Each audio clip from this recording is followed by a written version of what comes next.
What's up, guys? Welcome to Cosmo Sessions. I'm Jesse. So today we are going to talk about something a little bit less heavy, a little bit more simple that everyone can understand, which is the worst romantic type for your moon sign. You can apply this to not just, mainly your moon sign, but just, if you have these energies in general. So let's get started.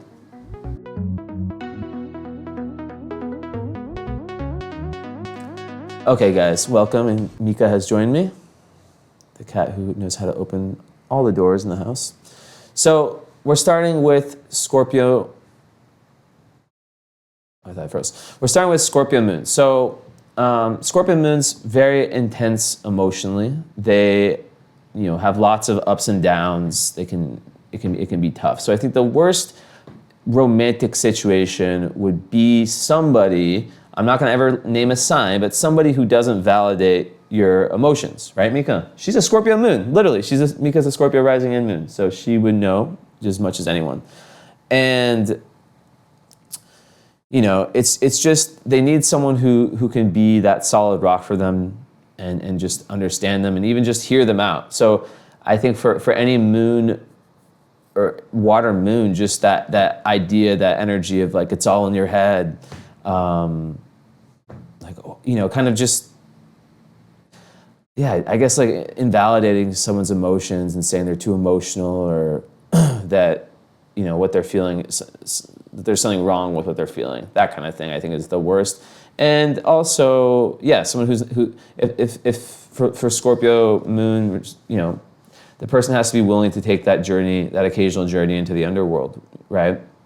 And so no weak people. And of course, also, loyalty is everything. So that is huge. Okay, so Sag moon, my moon sign, and I'm writing these down as I go.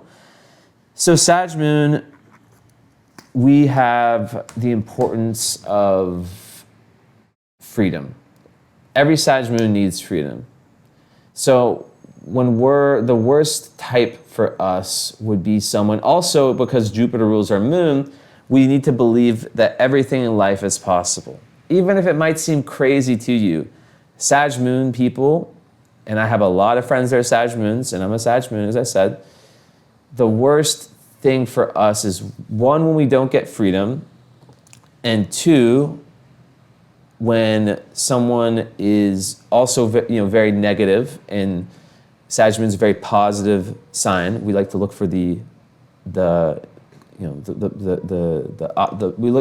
to look at things more optimistically and always grow and always learn. So people who cut themselves off from that and can't live in that sort of go with the flow energy, that's tough for us. If there's too much structure, too many self-limiting beliefs, like people, and it's not just romantic, people who, because they don't believe something is possible for them, they project that belief they have for themselves onto you, right? I know a lot of us can relate to this. That doesn't work for Sag moon at all. I know a lot of these will be universal, but, or applicable to everyone, but yeah. Okay, next is Virgo. So Virgo moons, okay. They need reliability. Now, Virgo moon is mutable, so it is, I always say Virgo's the sign that's the hardest to pin down. But, at the end of the day, Virgo moon, if you're not consistent, if you're not reliable, it's not good, right? So that's really important. And I just realized I didn't turn these lights on. Hold on one second, I'm still gonna talk. So, a Virgo moon needs that and needs to be able to, they sometimes can worry enough on their own, so they don't need another reason to worry, right? Also, I think that they, because they're not boring people. I don't like when Virgo gets slander, right? They're just practical. They care about the little things. So they're not going to want to waste their energy anyways on someone that isn't serious. And so, okay. So next is, should be Gemini, but okay. I had an interesting order here. So next is Cap. So with Capricorn moons,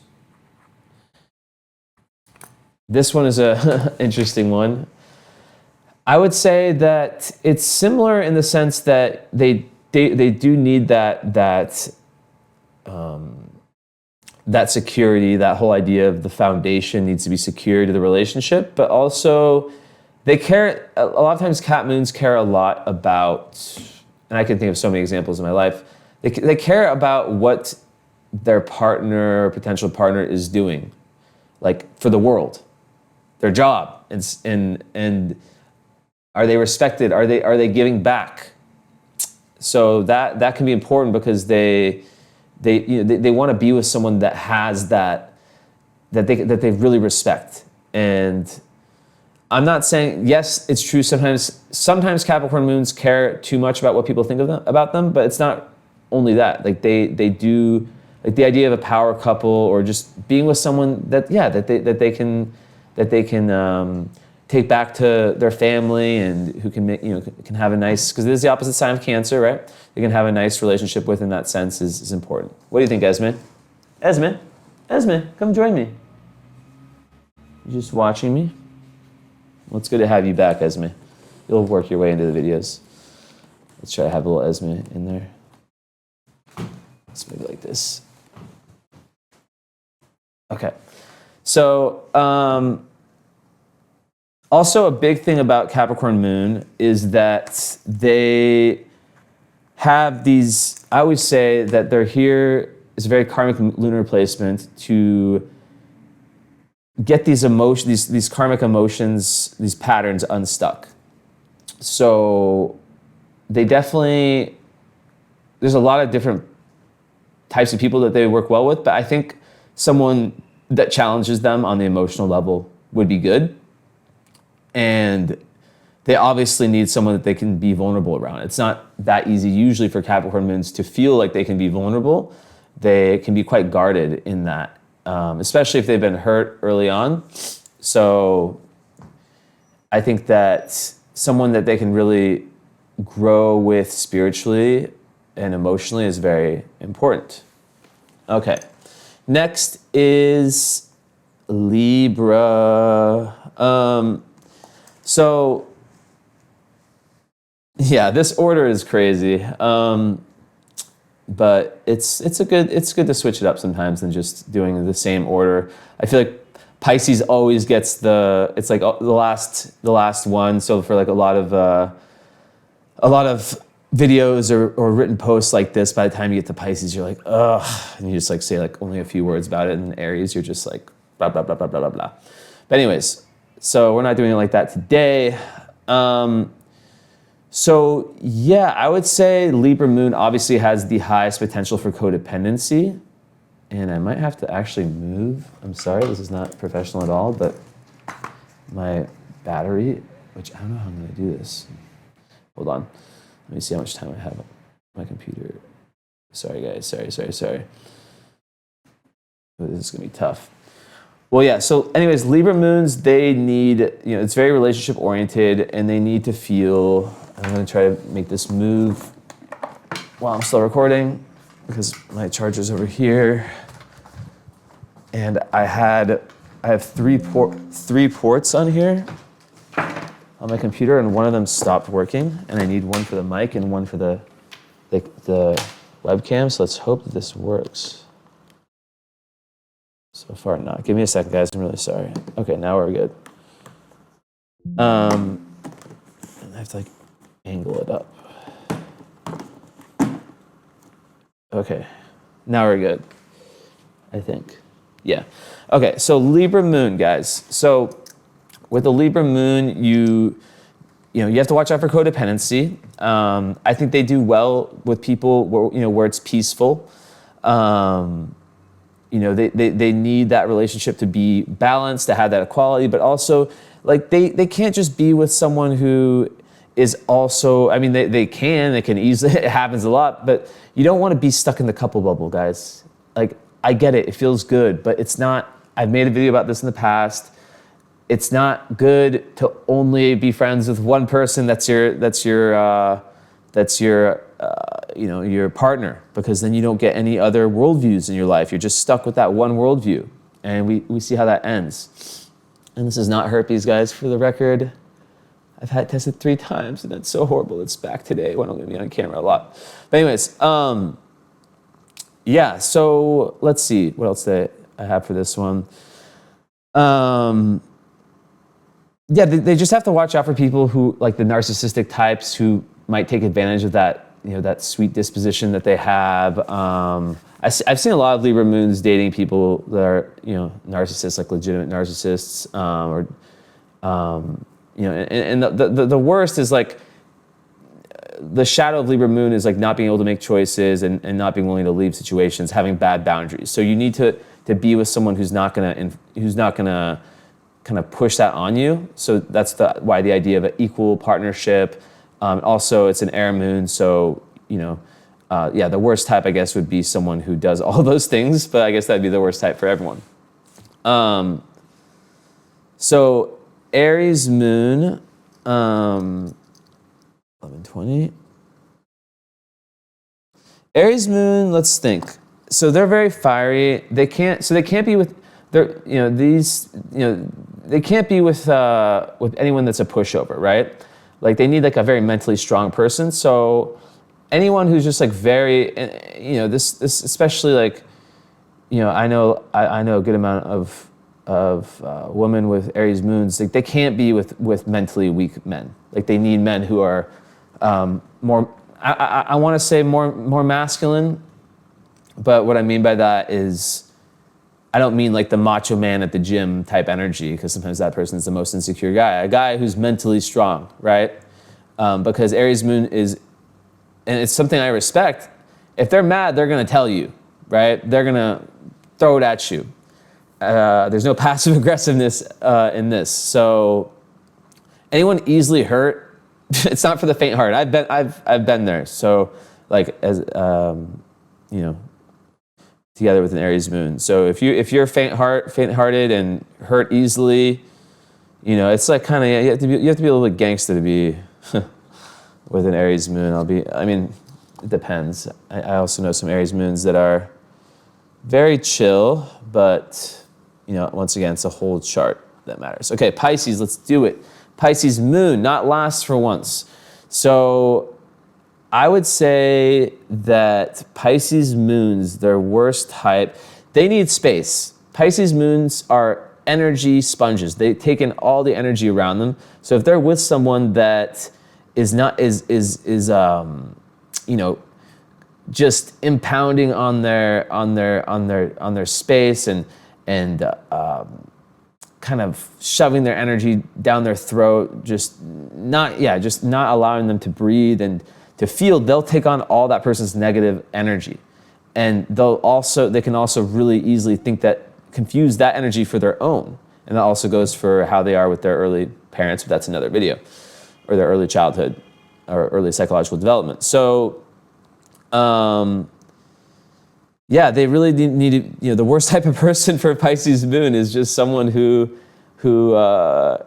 diminishes them, and it's like this is true for everyone, but Pisces moon in particular, they can be very misunderstood, so they need to have someone that gives them that space, right? Who lets them breathe, who is curious about their inner psychological existence and how things are in their imaginative, imaginative being.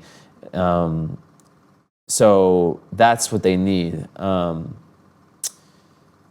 Not be shamed for their need for alone time, their need for escape sometimes, their need for, their typical spiritual artistic interests. Yeah, it needs to feel like they can flow.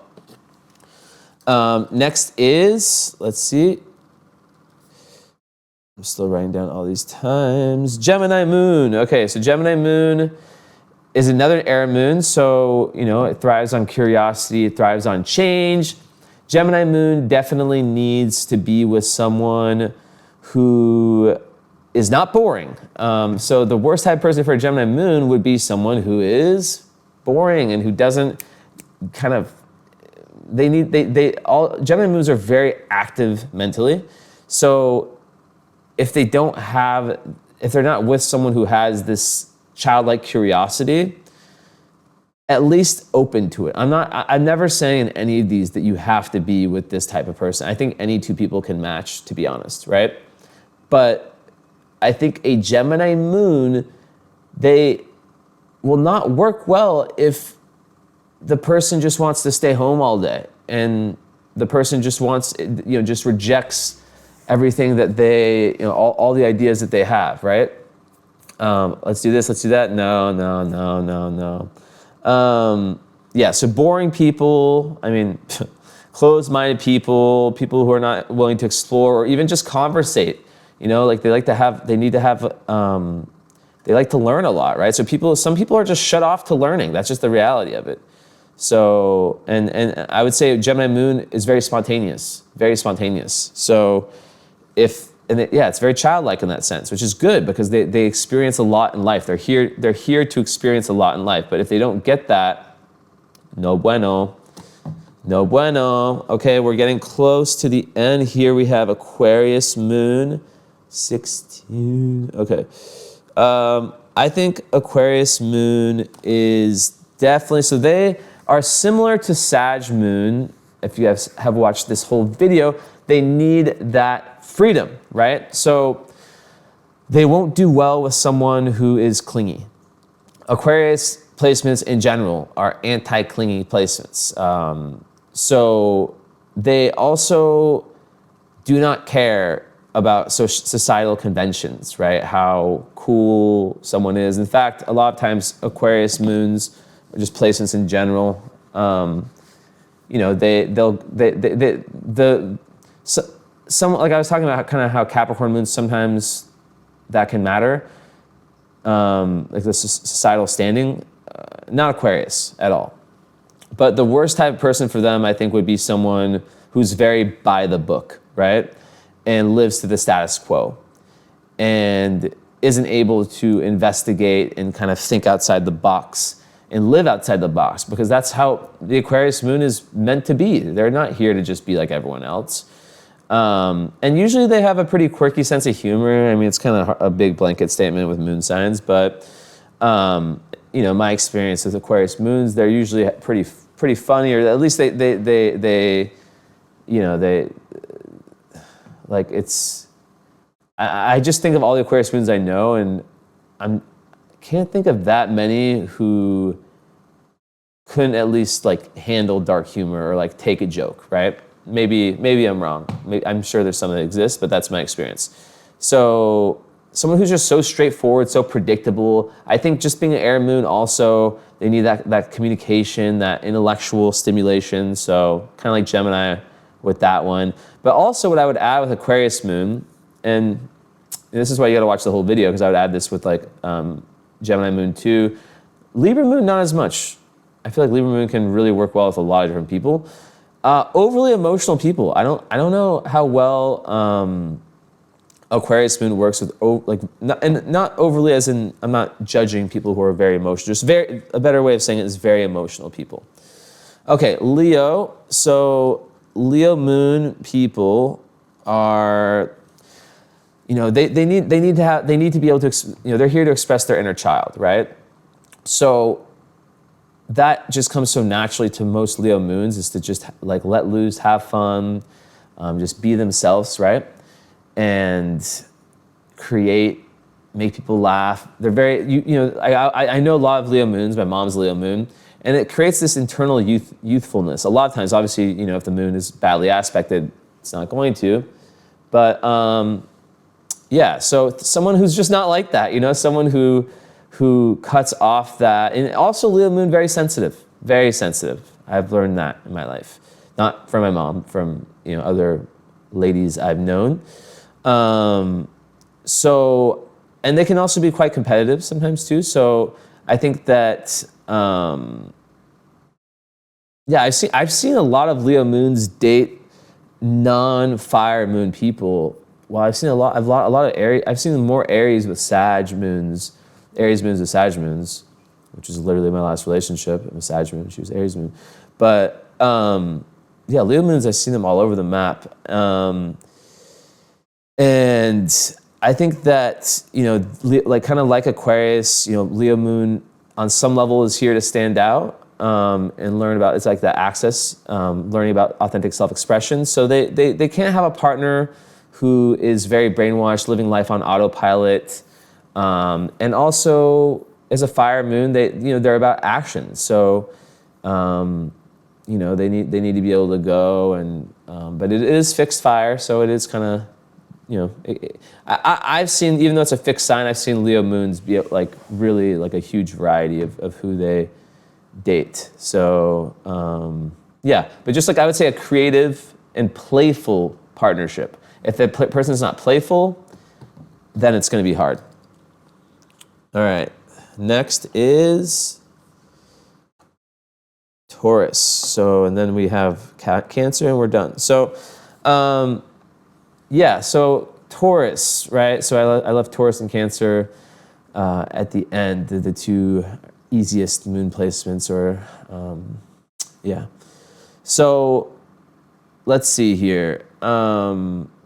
Taurus moon, yeah, they need some stability. They prefer the, you know, the more simple but sure life. So I would say that they need someone who makes them feel very rooted, very, you know, very at peace with themselves, with the world. They need touch, right? So they, you know, like a lot of moon signs, like I was saying, Sag and Aquarius might be a little bit less, you know, it's not necessarily like less touchy, but they might require more space. Taurus moon, you know, and Cancer moon too, as I'll talk about, they like being there, you know, they like being there. Typically with their partner. So I don't think they would do well with like the very flighty, complicated types. I don't know. Not that Taurus moon can't be complicated. I know some that are very, very complicated. But yeah, I would say that because they're able to meet their own emotional needs quite well, you know, they like to just have things that are more peaceful. So yeah, an unpredictable person would not be good for them. Although, when I say unpredictable, there's lots of different meanings. They would do well, especially if it's like North Nodes, if they have energy that's trying to move, like if they have like a North Node Scorpio, if they have energy where they're trying to evolve, yeah, with someone that pushes them a little bit, but not in that ungrounded way, right? In that way that is kind of like, oh, I like you one day, I don't like you the next. I know no one really wants that, but some signs can deal with that more than others, right?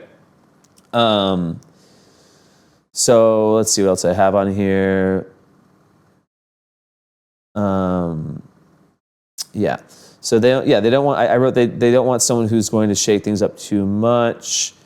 They're more about being held closely and the senses being activated than something more metaphoric. It's very physical and simple. But of course, yeah, so you have to take that with the whole, you know, with the whole chart and the, you know, aspects and the house placement. Okay, last is Cancer. So Cancer moon, the dignity placement of the moon. So Cancer moons, they, like Scorpio moons, they like privacy. They like the home life, the family life. So Cancer moon, they want something that's stable. They want to be secure on every level, emotionally, financially, energetically. Like they want their home. And so also like Cancer moons will not do good with someone who doesn't feel like that home life is like everything, right? Meaning like, you know, the way, not just the way like the home is kept, energetically and physically, but the idea of home, the idea of having a family one day, the idea of, you know, on a psychological level, being very connected to your inner home. They need that, right? They're like that. So yeah, and they're very emotional. So they which is good because they're able to cry when they need to. unlike a lot of signs that just hold it in and then 7 months later they cry and they wonder why they have all this stress. It's a release the energy. I want to make that very clear. But they wouldn't do well with someone who would who'd say, oh, you're over emotional. Oh, you're this, you're that. You're such a drama queen because every little thing makes you go crazy.